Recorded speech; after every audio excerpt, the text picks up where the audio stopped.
Last hour we began looking at the creation. На прошлом часу мы начали рассматривать творение. First major event of world history. Первое главное событие мировой истории. Foundational event of everything else that follows. Событие, являющееся основанием для всего остального, что будет дальше. So it's important that we understand what God is saying in describing the creation. И потому очень важно понимать, что Бог говорит, описывая творение.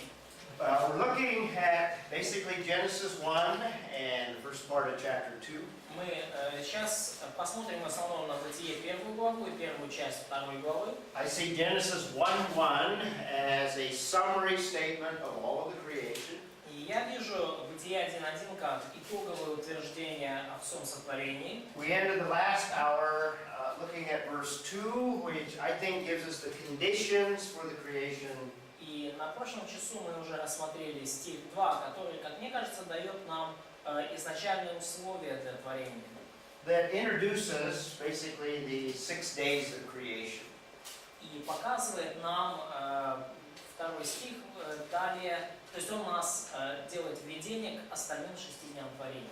First implication of the creation is who God is, or the nature of God. Первый вывод из творения – это то, каков Бог или природа Бога. Galia, would you read verse 3? Галя, прочитай, пожалуйста, стих 3. І сказав Бог, хай станеться світло, і сталося світло. Okay, what is the very first thing in verse 3? Итак, что самое первое мы читаем в третьем стихе? God said. God speaking, very good. Бог говорит. Now, there's far-reaching implications in that little phrase, God said. И есть далекоидущие выводы, которые можно сделать из этой фразы, что Бог сказал. What does the world say is the origin of language? Что мир говорит о происхождении языков? What does the secular, unbelieving world say? Where does language come from? Что неверующий мир говорит о том, откуда произошел язык? So they said that in the beginning there was no language, that was just like sound. Okay. Then Very good. word. In other words, evolution or the mind of man produced language. Иными словами, они говорят, что эволюция или человеческий разум произвели язык. But what we have in Genesis 1:3 is basically the origin of language. Но что мы видим в Бытие 1.3, по сути, это происхождение языка. The origin of language is not in man, but it comes from God Himself. Происхождение языка не в человеке, язык происходит и от Бога лично. So Genesis 1 not only gives us the creation of the material realm, И Бытие 1 указывает нам не только на сотворение материальной вселенной, but it also implies things invisible as well that God brings about. но также подразумевает некоторые невидимые вещи, которые Бог принес. Colossians 1 says that God creates both visible and invisible things. Колоссянам 1 говорит, что Бог является Творцом всего видимого и невидимого. So implied here is the origin of language. И здесь уже подразумевается сотворение языка. Language begins with God. God speaks. Язык начался с Бога. Бог первым сказал. Now when we see later on that God creates man in His image, И мы позже увидим, что Бог сотворил человека по своему образу. we're going to see that God built into man that capability to speak or to communicate. И мы увидим, что Бог встроил в человека вот эту способность говорить, общаться. But language doesn't begin with man, it begins with God. Но язык все равно не начался с человека, язык начался с Бога. So what we have right off the beginning is revelation, God revealing, God speaking. И вот что мы видим с самого начала, это откровение. Бог открывает себя, Бог говорит. Communication and language, God communicates. Бог высказывается, Бог говорит. Мы видим здесь учить языки. So what we have here is the origin of language in the very first verses of the Bible. И что мы видим? Что в самых первых стихах Библии мы видим уже происхождение языка. Katya, what do we have in verse 26? Катя, что у нас в стихе 26? We have the same phrase, then God said, but what will we have following that?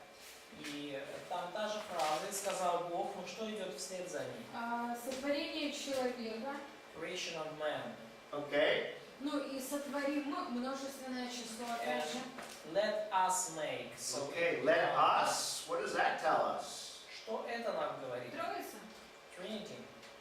It implies or makes room for the Trinity. Very good. Это подразумевает Троицу или это оставляет пространство для утверждения Троицы. But what does that tell us in terms of language? Но что это говорит нам в терминах языка? That there's, go ahead. Anyone? Опять по слову, опять словом создал. Again, Не, God created не. everyone by word. Коммуникация между три троицы. There was a communication between members of Trinity. Very good. There seems to be communication within the Godhead.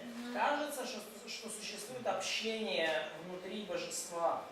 And we might call that inter-Trinitarian communication. И мы можем назвать это внутритринитарной коммуникацией, внутритринитарным общением. So language and communication comes from the Trinity, from the Godhead. И язык, и общение, они происходят от Троицы, они существуют внутри триединого Бога. So we need to, this is the biblical view of language and the origin of language. И это библейский взгляд на язык и происхождение языка. We also see that on every day of creation, God speaks things into existence. И мы видим, что также каждый день сотворения Бог нечто говорит, и это начинает существовать. On some days, God said is stated more than once, 2 times. И в некоторые дни фраза «сказал Бог», она повторяется более одного раза, несколько раз. Which tells us that there is power in that word that God speaks. Что говорит нам о том, что говорит нам о силе, заключенной в словах Божьих. God speaks the universe into existence. Бог проговорил, и вся вселенная, сила Его слова начала существовать. So this tells us that whenever God speaks, there's tremendous power released. И это говорит нам о том, что всякий раз, когда Бог говорит, высвобождается потрясающая сила. Power that can call things that do not exist into existence. Та сила, которая то, чего не существовало, эта сила делает существующим. So when we have a record of what God said, what God speaks, И у нас есть запись того, что Бог сказал, что Бог проговорил. there's power in God's word. И есть сила в Божьем Слове. In our introduction, we already mentioned that this is absolute truth. И в нашем вступлении мы уже упомянули о том, что это Слово является абсолютной истиной. Absolute truth has tremendous power. И абсолютная истина обладает огромной мощью. So, right from the beginning in verse 3, when it says God said, it has far-reaching implications. Прямо в 3 стихе, когда написано, что Бог сказал, у этого есть далеко идущие последствия. So when we speak of language, we speak of it originating in God. И когда мы говорим о языке, мы говорим о происхождении языка от Бога. And that language that we acquire, it's learned or built into us from God. И этот язык, как мы понимаем, он встроен, он в нас, он дан нам Богом. We're going to see that later on, language is perverted by sin in chapter 3. И мы видим далее, что в 3 главе язык оказывается искаженным, извращенным из-за греха. And then later on in chapter 11, we're going to see that language is judged at Babel. И еще позже, в 11 главе мы видим, как язык осужден при Вавилоне. Now, we'll talk some more about all of those in a moment. И мы через несколько мгновений поговорим обо всем этом. But what we want to notice, first of all, Но, the means that God uses to create но что мы хотим, на что мы хотим обратить внимание в самом начале, это средства, которыми Бог сотворил мир. is God speaking. И средства это Слово Божье, то, что Бог говорит.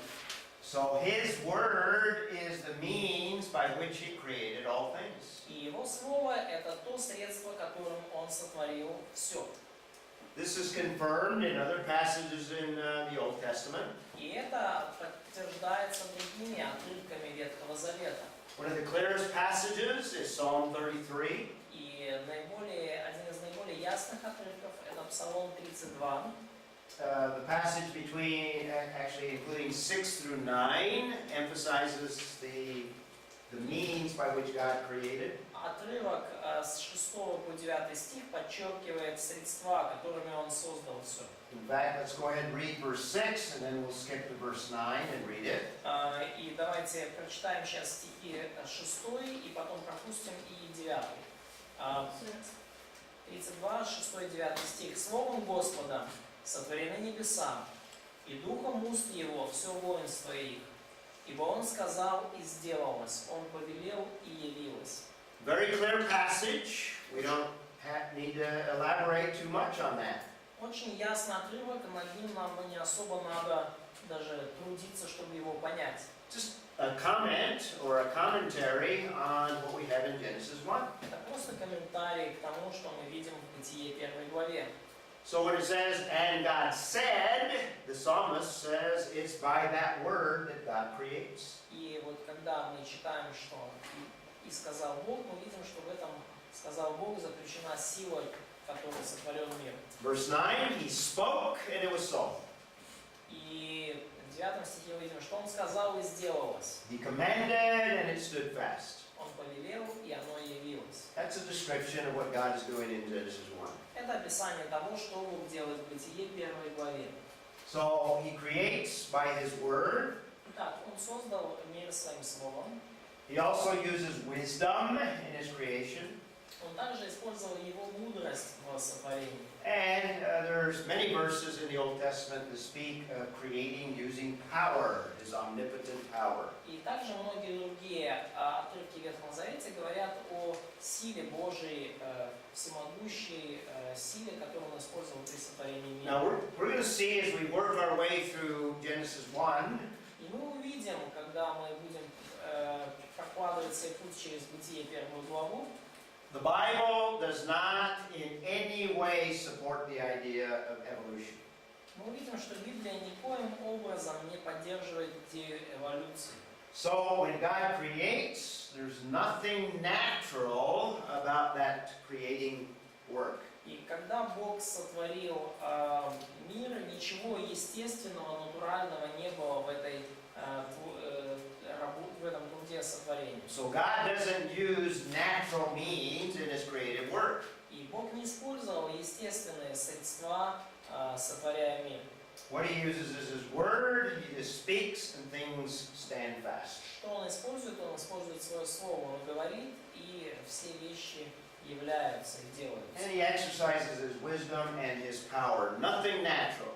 И Он проявляет также свою мудрость и свою силу. Ничего в этом нет естественного в природе. Now I'm going to use this slide to give you the foundations to different things. We saw one already yesterday. И я буду использовать этот слайд, чтобы, говоря об основах для всего, и мы уже видели что-то похожее в прошлых слайдах. When you think of language, this is the foundation for language, the biblical foundation for language. И когда мы говорим о языках, то вот этот отрывок – это библейское основание для языков.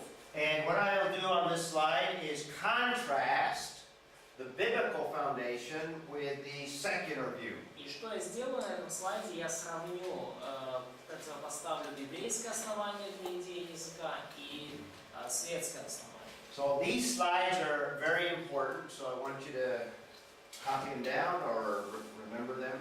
И эти слайды очень важны, и я бы хотел, чтобы вы их как-то скопировали или запомнили. So we saw from Genesis 1, God communicates, very important. И мы видим с самой первой главы Бытие, что Бог говорит, что Он общается. The secular world doesn't hear from God, so they think He's silent, but He's not silent. Мир неверующих людей, светский мир, он не слышит от Бога, и поэтому думает, что Бог молчит, но Он не молчит. When God speaks, tremendous power is released. И когда Бог говорит, огромная сила высвобождается. And God speaks often in history. И Бог часто говорит в истории. He begins by speaking everything into existence. Он начинает с того, что проговаривает, и благодаря Его Слову вещи начинают существовать. Все начинает существовать. Later on, when we talk about the creation, we're going to see that there's information built into the creation. Немного позже, говоря о сотворении, мы увидим, что определенная информация встроена в сотворение. So when God communicates, He builds some of that communication into the creation itself. Build, communication, integrate. He builds communication or information into the creation. И когда Бог говорит, Он определенную информацию уже помещает, встраивает в сотворение. We also just saw that the means of creation is His speaking. It's not trivial. И мы видим, что средства сотворения — это слова Божьи, это не естественные, не тривиальные средства. Sometimes the unbelieving worldview thinks that speech or language is not important, it's trivial. И иногда люди светские думают, что язык — это что-то не очень важное, что это нечто тривиальное. But communication and speaking is so important that that's the means that God used to create. Но коммуникация, общение, язык, слова — это настолько важны, что через них Бог сотворил все А что существующее. такое тривиальный еще раз? Простой? Ну, я бы сказал, как не очень важно. То есть люди неверующие думают, что язык, слова — это нечто не очень важное. Но Тривиальный это не важно. тривиальный, да, это не важно. Что имеется в виду? Не важно, наоборот важно. Да. Мгм. Ну, как бы А на смысл. самом деле, да, Бог словом сотворил мир, да. именно такой смысл. Мгм. And number 3, the origin of language is God Himself. Origin in God. Третье — происхождение языка в самом Боге. And as we said, not man. Ну и, как мы уже сказали, происхождение языка не в человеке, не человеческое. Now, notice also in Genesis 1, let's read the next verse. Обратите внимание также в Бытие 1, давайте прочитаем следующий стих. Actually, skip down to verse 5. Katya, do you want to read that one? Давайте пропустим 5 стих, verse 6, yes? Verse 5. Стих 5, пропустим 4 и 5 стих. И назвал Бог свет днем, а тьму ночью. И был вечер, и было утро, день один. Okay, what does that verse tell you about communication there? Что этот стих говорит вам о речи, о словах? Да, название. God gave names to things. Very good. God is the one that sets up categories or gives names. Бог — это тот, кто устанавливает категории. Бог называет вещи. One of the most important characteristics of language and communication Одна из наиболее важных характеристик языка и речи is our ability to put things into categories or to identify certain categories. — это наша способность разделять все предметы на категории, то есть идентифицировать их как части различных. We think in terms of identifying categories. We call those nouns. Мы мыслим в терминах именно определения категорий. Мы называем категории существительными. That begins with God. И это началось с Бога. God is the one that sets up the initial categories. Именно Бог установил изначальные категории. To be able to set up categories means you can distinguish characteristics.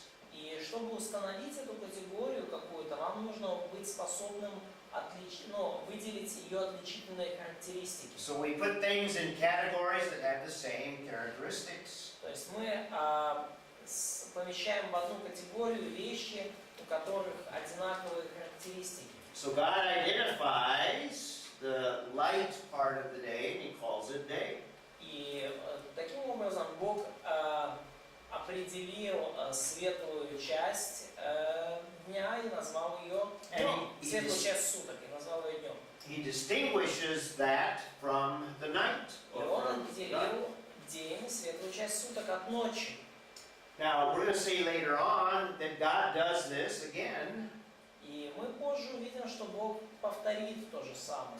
But what is the first thing that God gives man in terms of a responsibility? Но что самое первое поручил Бог человеку? Какую ответственность? In Genesis chapter 2. В Бытие 2 главе. Какая первая ответственность? Работа, данная человеку. Назвать животных. Give names to animals. In other words, He built into man the capability to distinguish characteristics. То есть Бог встроил в человека способность различать вот эти характеристики. And put portions of the creation into different categories, particularly. Разделять вот эти части сотворения по разным категориям. And by the way, this is what science does. Science puts things into categories. И вот, кстати, это то, чем занимается наука. Она разделяет вещи на различные категории. But it's also a basic characteristic of language. Но также это базовая характеристика языка. So God built into man the ability to identify different characteristics in animals. И Бог вложил в человека способность различать основные характеристики животных. And to be able to put those different animals into different categories according to their И names.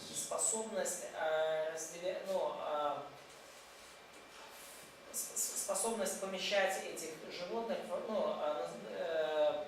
разделять их на различные категории согласно их именам. So language originates in God. И язык произошел от Бога. And fourthly, God is the one that names things initially. И Бог первый, кто называет вещи. It's not linguists that identify categories, it's God. Это не лингвисты определяют категории, дают имена, это Бог делает. And then fifthly, God builds that ability into man. И в-пятых, Бог встроил эту способность в человека. So the concept of identifying categories didn't come about as a result of evolution. И концепция именования различных категорий, определений, она не пришла с эволюции. Now this is just the beginning of our foundation for language. И это лишь начало нашего основания для языка. When we get to chapter 3, we're going to add to it. We'll have a 6, and then we'll have more later. И когда мы доберемся до 3 главы, мы кое-что добавим к этому, будет пункт 6 и ниже. But in terms of Genesis 1, we have at least these 5 foundation stones relating to language. Но в терминах Бытия 1 мы уже видим вот эти 5 краеугольных камней как основания для языка. So what language does is it gives distinctions, and we see that in Genesis 1. Итак, что делает язык? Он вводит определенные отличия, и это мы видим в Бытие 1.1. These distinctions that we can make in our mind are the basis of thinking, basis of thought. Эти отличия, которые мы фиксируем своим умом, это основание для нашего мышления. And they are the basis of communication. И они являются основанием для коммуникации, для общения. And later on, we'll talk some more about science, but these categories are the basis for science. И мы немножко позже поговорим о науке, но вот эти вещи также способность замечать отличия является основанием для науки. And because we are created in the image of God, that also includes the whole moral realm. И поскольку мы созданы по образу Божию, также это вводит нас в отдельную сферу морали. So it's the basis of discernment. И это основа для развлечения, для понимания. Or the basis to decide what is right and what is wrong. Основа для развлечения и решения, что такое хорошо и что такое плохо. The ability in our mind to make distinctions and put things into То categories. есть вот это наша способность нашего сознания выделять отличия и разделять предметы, вещи, явления по категориям. So it includes the moral realm as well, to discern certain things. Сюда включается также моральная сфера, то есть способность различать те или иные вещи, различать добро и зло. So God speaking in verse 3 has far-reaching implications. То есть то, что Бог говорит в Бытие 1.3, это имеет далеко идущие выводы. Another area is that it's the basis for God's judgment. И также вот эта способность отличать является основанием для Божьего суда. And we'll talk a lot about God's judgment when we get to Genesis chapter 6 and 7. И мы много поговорим о Божьем суде, когда доберемся до 6 и 7 главы Бытия. And what judgment is all about is God separating evil from that He loves. From what? From... Separating evil from that He loves. Ага. That's judgment. И что происходит при суде? Бог отделяет зло от тех, кого Он любит. That's what God is doing throughout world history. От того, что Он любит. И это вот то, что Бог делает на протяжении всей истории. We have a lot of judgment in all of world history. И в течение мировой истории совершалось и совершается много судов. A lot of judgments in the Old Testament, but also New Testament. Много судов было в Ветхом Завете и также в Новом. And what I already said is God is working in world history to separate out evil. И, как я уже это говорил, Бог трудится в мировой истории с целью отделения зла. So the ability to make distinctions is the basis for God's judgment. И способность проводить отличия является основанием для Божьего божественного суда. Okay, so Genesis 3, verse 1, then God said. И вот Бытие 3, день 1, Бытие 1.3, Now let me give you день kind of первый, a, сказал Бог. let me give you the structure of each of the days. И давайте я дам вам структуру каждого дня сотворения. And we can use day 1 as something of a pattern. И мы можем использовать день первый как определенного рода образец, шаблон. We have 7 parts to that structure of each of the days. У нас есть 7 частей в структуре каждого дня. Sometimes some of them are missing, but in general most of them are part of the structure. Иногда некоторые из них пропускаются, но в целом все они являются частью этой структуры. We already talked about the revelation, God said. Мы уже говорили об откровении. Бог сказал. So we have the example in verse 3. И у нас есть пример в стихе 3. And then we have the articulation, or the very words that God spoke. Ну и дальше нам приведена прямая речь Бога. Что, собственно, Бог сказал? And in verse 3 we have let there be. И в 3 стихе мы читаем, да будет...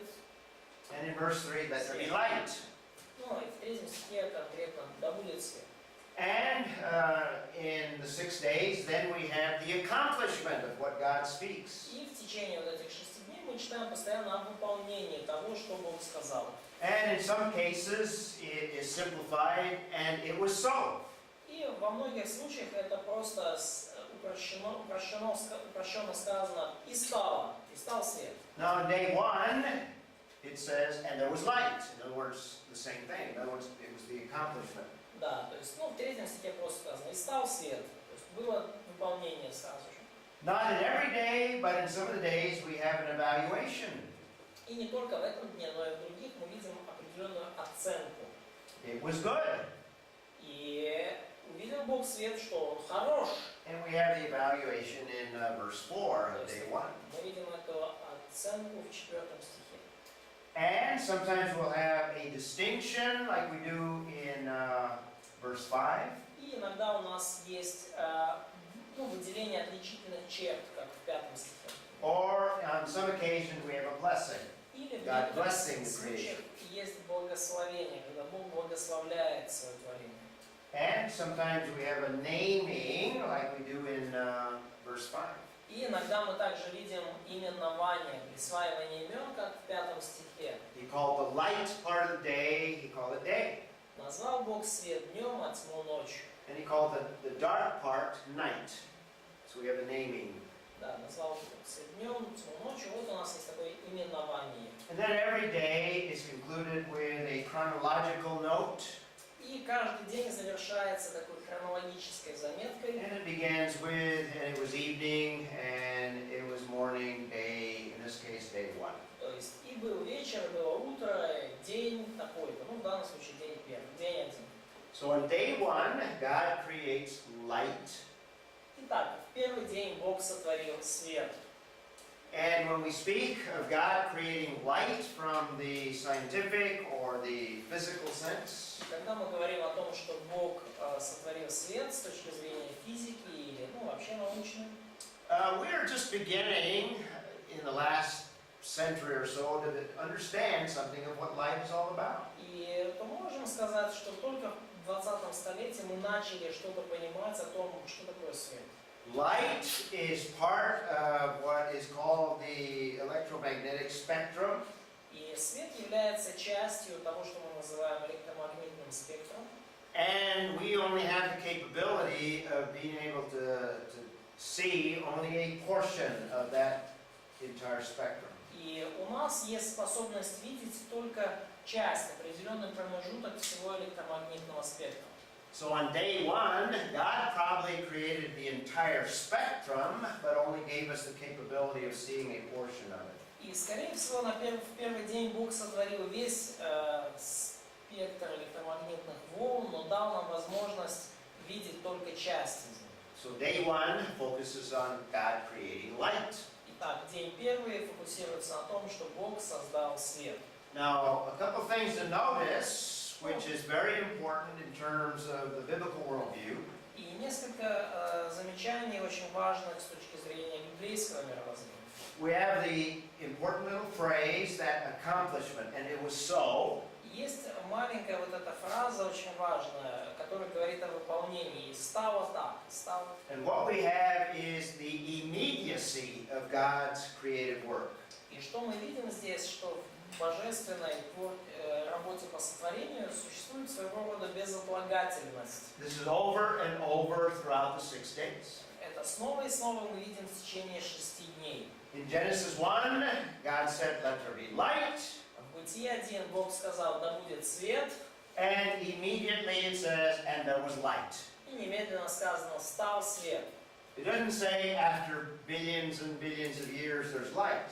Не сказано, что после миллионов лет появился таки свет. At every point in Genesis 1, we're going to see a conflict with the unbelieving worldview. И в каждом, в любом месте Бытия 1 главы мы видим определенный конфликт, противоречие с светским мировоззрением.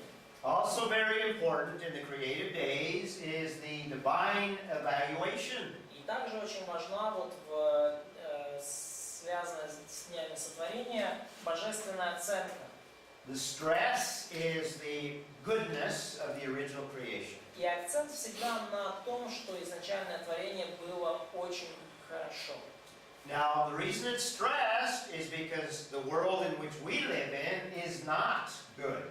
И причина, почему это подчеркивается, в том, что мир, в котором мы живем сейчас, уже не настолько хорош. The world in which we live in is affected by sin. Мир, в котором он живет, поражен грехом.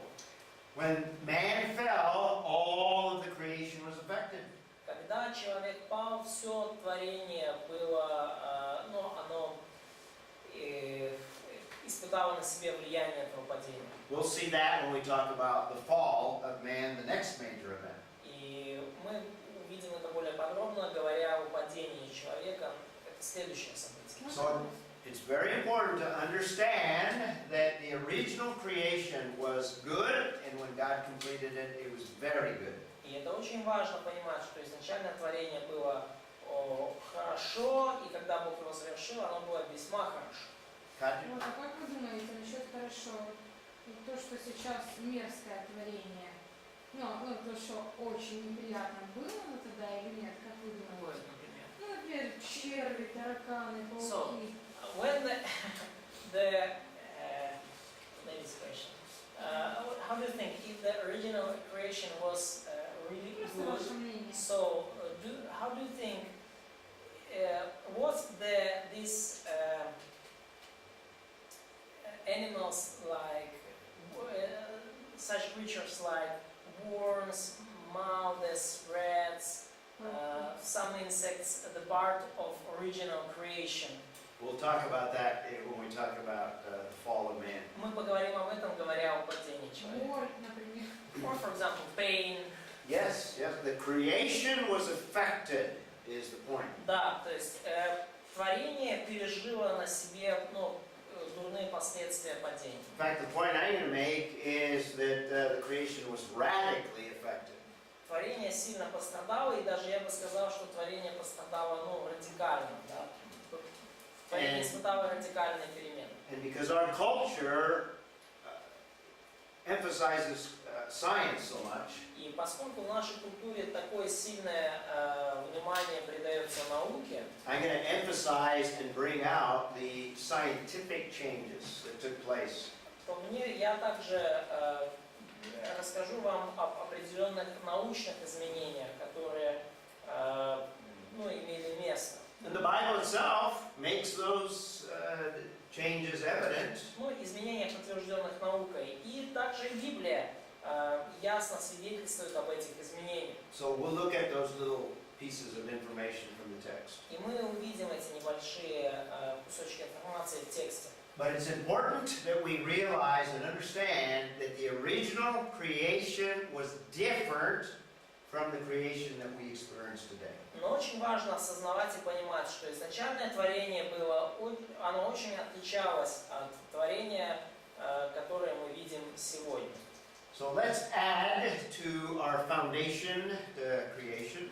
И давайте немножко добавим к нашим основаниям творения. So it's not only built into man, И мы видим, что язык не только встроен в человека, but we will see in Genesis 3 everything changed, но мы увидим, что в Бытие 3 главе все поменяется, including language. включая язык. For the first time, now language is perverted. В первый раз в истории теперь, после грехопадения, язык оказывается искаженным, извращенным. We have deception of the serpent. Мы видим обольщение змея. And then later on, we're going to see perversion of language even amongst Adam and Eve. И чуть позже мы видим уже искажение языка даже у Адама и Евы. The secular world says that language and linguistics is neutral. In other words, it has no moral aspects. И лингвисты светские говорят о том, что язык нейтрален. Иными словами, он не несет никакого морального, не имеет никакого морального аспекта, не несет морального значения. The Bible takes a different view and gives us a different perspective. Но Библия, она придерживается другого взгляда и другой позиции, показывает нам другой взгляд на язык. Communication and language is affected by sin. И коммуникация, и общение, язык, все это было поражено и испытало вред от греха. So now man has the capability of deceiving, of lying. И теперь у человека появилась возможность обманывать, обольщать, лгать. And later on in chapter 11, when we talk about Babel, we will see that God judges language at Babel. И чуть позже, в 11 главе, мы увидим, что язык был осужден при Вавилонской башне. And when we get to chapter 11, we will see that there was one language initially, И когда мы вернемся, мы дойдем до 11 главы, мы придем к 11 главе, мы увидим, что изначально язык был один. and God confused the language. We'll talk about what that might mean. И что позже Бог смешал языки, и мы поговорим о том, что бы это значило. So the different languages are as a result of a judgment of God. И потому различные языки – это результат Божьего суда. So the different languages don't come from different cultures. И различные языки не произошли из-за разных культур. That's the unbelieving view. это мнение неверующего. Different languages come as a result of God confusing. Различные языки произошли из-за того, что Бог смешал языки. So there's your biblical foundation for language. Вот это библейское основание для языков. And to this very day, we are suffering the problem that was brought about as a result of Babel. И до наших дней мы страдаем вот из-за этой проблемы, которая появилась при Вавилонской башне. Today, I need a translator Сегодня мне нужен переводчик, to be able to communicate to you in a language that I do not know. чтобы быть способным доносить до вас мысли на языке, которого я не знаю. So we are hindered as a result of sin. То есть мы, скажем, то есть мы стали дальше друг от друга, и это стало результатом греха. And will still suffer the effects of what God did at Babel. И мы все еще страдаем от того суда, который Бог произвел при Вавилонской башне. Now the Bible doesn't mention it, but I would assume, Ну, Библия этого не упоминает, но я бы предположил, since God is going to restore all things to even better what they were in the original creation, что поскольку Бог восстановит все творение к состоянию, которое даже лучше изначального, I think it's reasonable to conclude that God is going to restore a unified language, perhaps in the millennial kingdom. и я думаю, что, я предполагаю, что, возможно, Бог действительно восстановит единый язык, по крайней мере, в тысячелетнем царстве. Didn't he, on the day of Pentecost, kind of give a little bit of a sample of what he can do with language? И вы помните, да, что Бог сделал в день Пятидесятницы, и, может быть, это такой образец, пример того, что Бог может сделать с языками. On the day of Pentecost, in Acts chapter 2, God gave people the ability to speak languages that they didn't learn. В день Пятидесятницы, в Деяниях 2 главе, мы помним, что Бог дал людям способность говорить на языках, которые они не учили. So I think it's reasonable to conclude that in the future, God is going to reverse the effects of not only the fall, but also the effects of Babel. И я думаю, что, я предполагаю, что в будущем, в тысячелетнем царстве Бог отмотает назад вот все вот эти последствия не только падения, но и последствия суда у Вавилонской башни.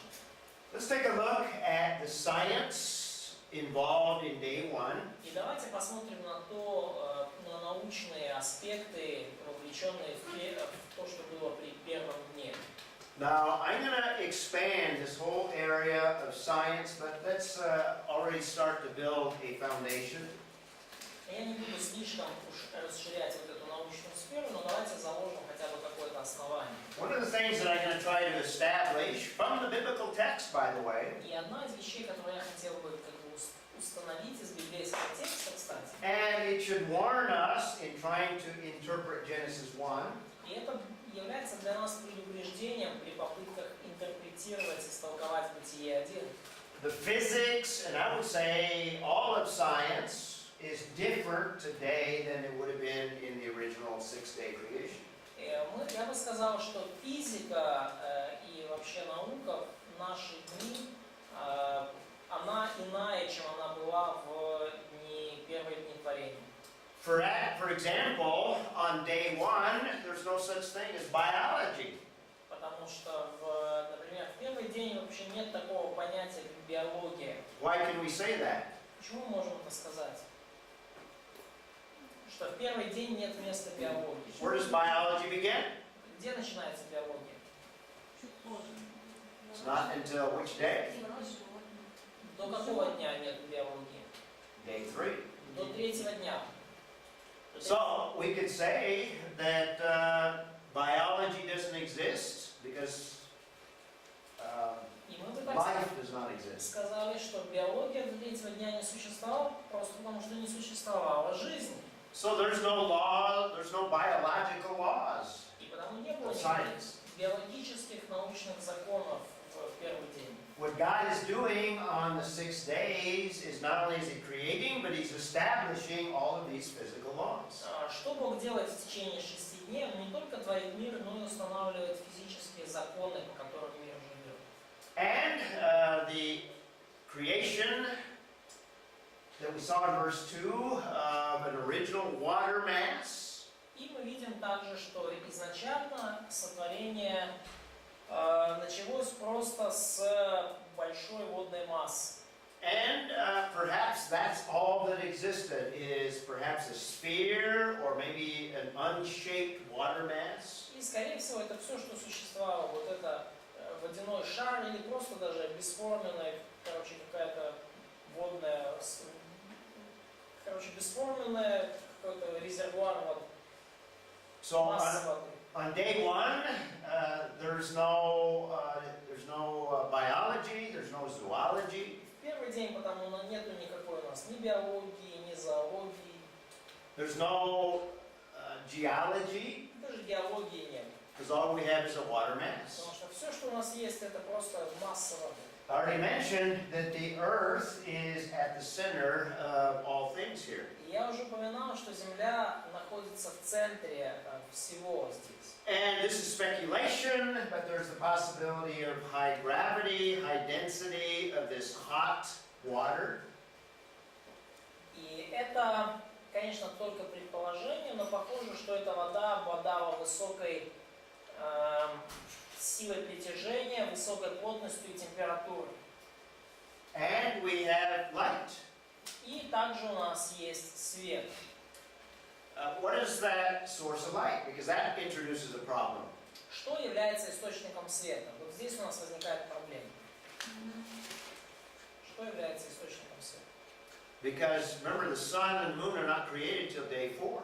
Вы помните, да? Солнце и Луна, их нету до 4-го дня. So what is this light? Так, откуда же этот свет взялся? So some of the laws of physics have not been introduced yet. То есть еще некоторые законы физики не появились на этот момент. Может, вода начала светиться. Maybe water started to shine. Water starts to shine. Как светится это? Well, keep in mind that. Go ahead. Может электричество такое? Maybe some electricity started. Серьезно. Мы в школе по биологии учили, что жизнь это именно кислоты, нужно электричество. Они светятся. In school they studied that for starting of life you need some electricity and water. Вот этот шар, он это электризовался. Maybe this sphere of water was electrolyzed somehow. Okay.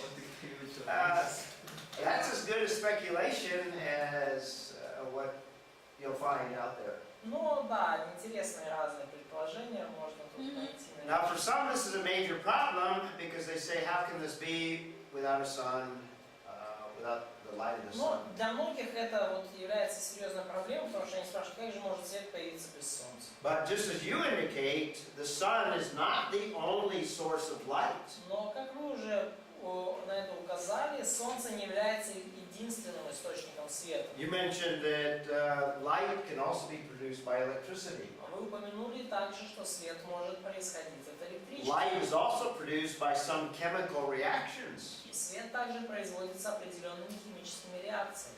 And light is produced by nuclear reactions. И свет производится ядерными реакциями. So the sun is not the only source of light. И солнце потому не единственный источник света. So scientifically, what we would say is that God creates light И с научной точки зрения можем сказать, что Бог создал свет on day 1, на первый день, and that light that He created on day 1, и свет, созданный ему на первый день, He builds into the sun to be able to radiate that light back to Earth or out как-то into the universe. встроил в солнце, чтобы оно могло освещать Землю, ну и всю Вселенную также. So the sun is not the source of light, God is the source of light. И солнце не является источником света, Бог является источником And света. when He builds a sun, He builds it with the ability to radiate that light that He creates on day 1. И когда Бог творил солнце, Он создал его способным излучать свет, ну, тот свет, который был уже создан в первый день. Now, there are some theologians that believe that the source of light is God Himself because God is light.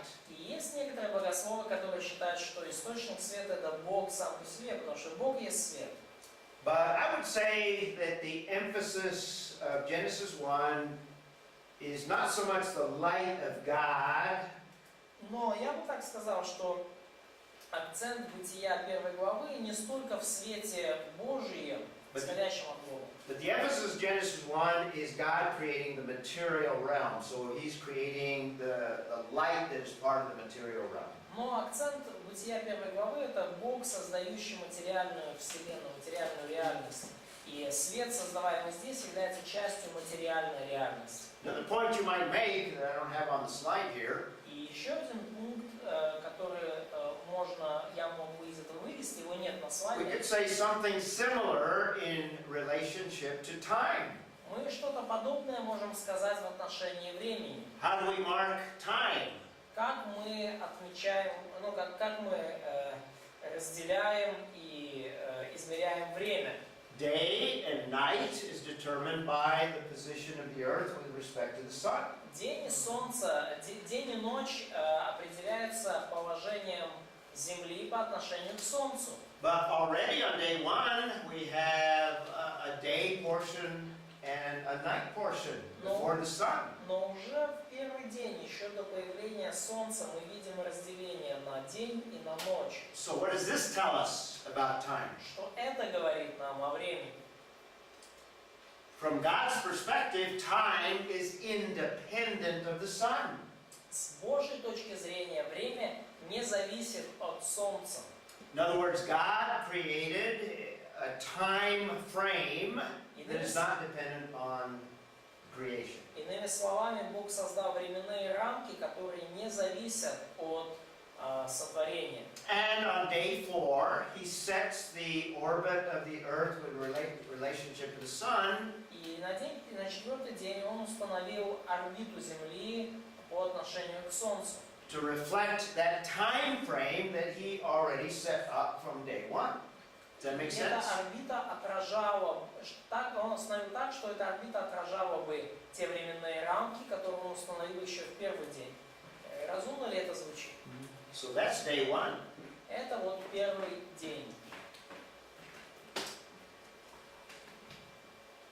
We've already talked about the nature of God. И мы уже говорили здесь в выводах о природе Бога. I gave you an extensive introduction to the origin of language. Я дал вам расширенное такое введение в природу языка и происхождение языка.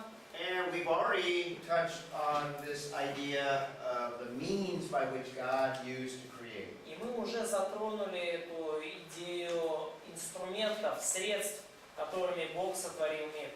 God spoke things into existence. Бог проговорил, и вещи начали существовать. So on day 1, И на день первый some of the major things to keep in mind here. есть некоторые важные вещи, которые нужно держать в уме. In fact, even before day 1, we have the creator-creation distinction. И даже до первого дня мы видели отличие Творца от творения. The creator is distinct from the creation. Творец отличается от творения.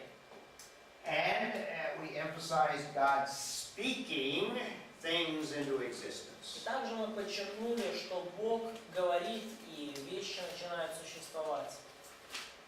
Let's look at day 2, where God does something very strange and sometimes hard to understand or to И давайте посмотрим на день второй, когда Бог сделал нечто очень странное, что трудно понять и описать. It looks like on day 2, God is stretching out space.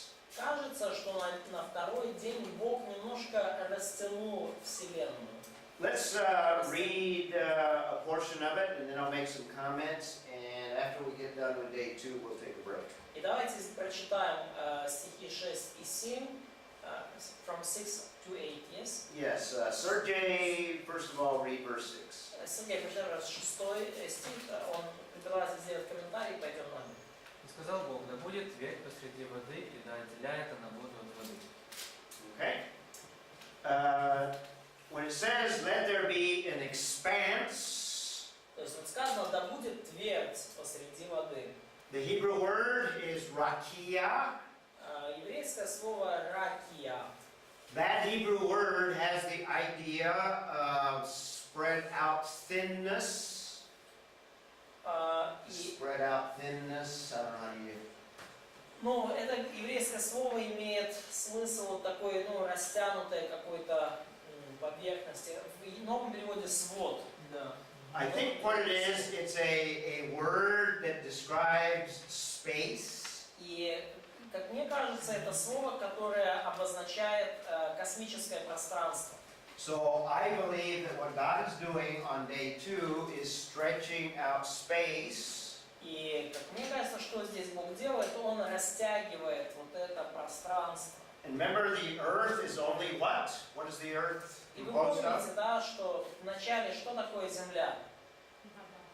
Just water. Just water. Просто вода. On day 2, it seems that God is taking some of the water and stretching out. И кажется, что на второй день Бог берет часть этой воды и растягивает ее. Let's read verse 7. Masha. Часть 7. Создал Бог твердь и отделил воду, которая под твердью, и от воды, которая над твердью, и стало так. Okay. What does God separate on this second day? Что Бог отделил на этот второй день? Anyone? Separating waters. Он отделил воды. Now, there's two ways of viewing verse 2. И verse 7. I mean, verse 7, rather. Есть два способа, как, ну, два пути, как можно смотреть на стих 7.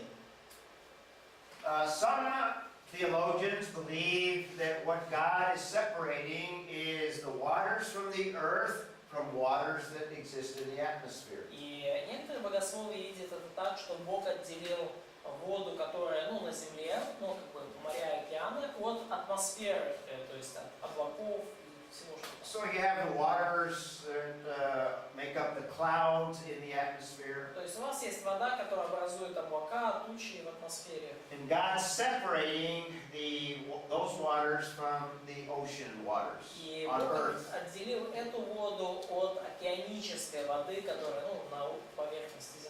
Now this is a traditional view, and most commentators take that view. И это традиционный взгляд, большинство комментаторов его придерживаются. But I think what we have on day 2 is much bigger than that.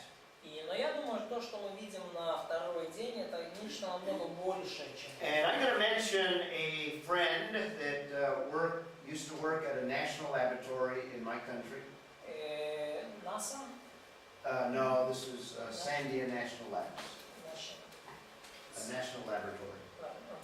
Ну, я упомяну сейчас вот моего друга, который работал в национальной лаборатории в Штатах. Sandia National Labs is one of the national laboratories that exists in the city that I live in. Sandia? Sandia. Sandia, it's a name of city. It's a name. Да. No, it's the name of the laboratory. Ну да, то есть вот, национальная лаборатория Сандия, это лаборатория в том городе, откуда я родом. This friend is a world-class physicist. И мой друг это физик мирового класса, And he's done a lot of research at the labs there. который проделал много исследований в той лаборатории. And he continues to do a lot of creation research. И он продолжает заниматься множеством исследований в сфере сотворения. We'll look at some of the research that he's done later on. И мы посмотрим на некоторые исследования, которые он провел немножко позже. But he proposes a better view than this first view. Но он предложил взгляд лучше, чем вот этот первый взгляд. He proposes that if we could observe the edge of the universe, Он предложил взгляд, что если бы мы могли наблюдать края Вселенной, that we would see a layer or a belt of water at the edge of the universe. то мы бы увидели там на самых краях, на границах Вселенной воды, океан.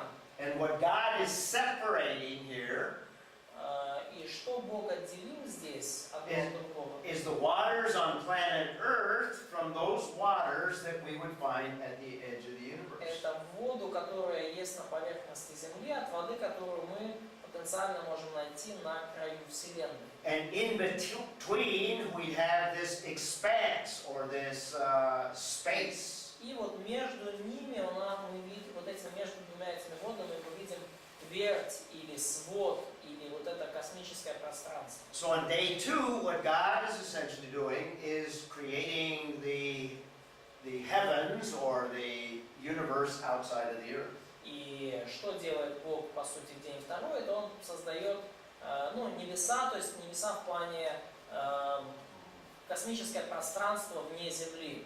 This is probably a far better view than the first one. Кажется, что этот взгляд несколько лучше, чем первый.